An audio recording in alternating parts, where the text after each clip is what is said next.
Hello guys, welcome to lemon TV. ఇది మన second channel. అందరూ కూడా సబ్స్క్రైబ్ చేసుకోండి. లేటెస్ట్గా వచ్చేటువంటి కబడ్డీ అప్డేట్స్తో పాటుగా క్రికెట్ అప్డేట్స్ కూడా దీంట్లో నేను పోస్ట్ చేసే ప్రయత్నం చేస్తాను.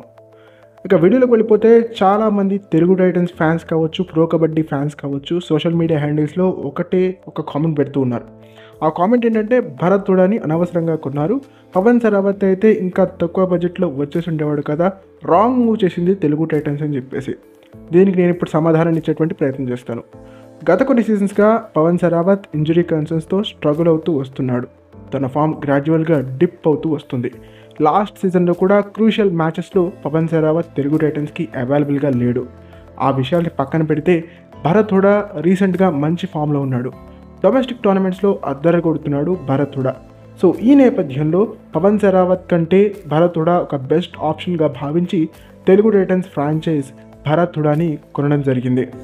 వెరాజ్ పవన్ సరావత్ కనుక బాగా పర్ఫామ్ చేసి ఉంటే, తన పర్ఫార్మెన్స్ బాగా ఉండి ఉంటే, తన ఫిట్నెస్ లెవెల్స్ బాగా ఉండి ఉంటే, మిగిలినటువంటి ఫ్రాంచైజెస్ కూడా తన పైన బిడ్ చేసేవి కదా. 59 లక్షల దగ్గరే తన బిడ్ ఎందుకు ఆగిపోయిందని చెప్పేసి మనం ఆలోచించాల్సినటువంటి అవసరం ఉందని చెప్పాలి. వెరాజ్ భరత్ హుడా కోసం 81 లక్షల వరకు కూడా ఫ్రాంచైజెస్ బిడ్ చేసాయంటే, తన ఫామ్ పైన మిగిలినటువంటి ఫ్రాంచైజెస్ కూడా ఎంత నమ్మకం ఉందో మనకి ఇక్కడ కనపడుతోంది. సో ఇవన్నీ కూడా మనం థింక్ చేసుకున్నట్టయితే కనుక, భరత్ హుడా తెలుగు టైటన్స్కి బెస్ట్ ఆప్షన్ అవుతాడు. ఖచ్చితంగా తెలుగు టైటన్స్కి మంచి రిటర్న్స్ ఇచ్చేటువంటి అవకాశం ఉంటుంది భరత్ హుడా పిక్.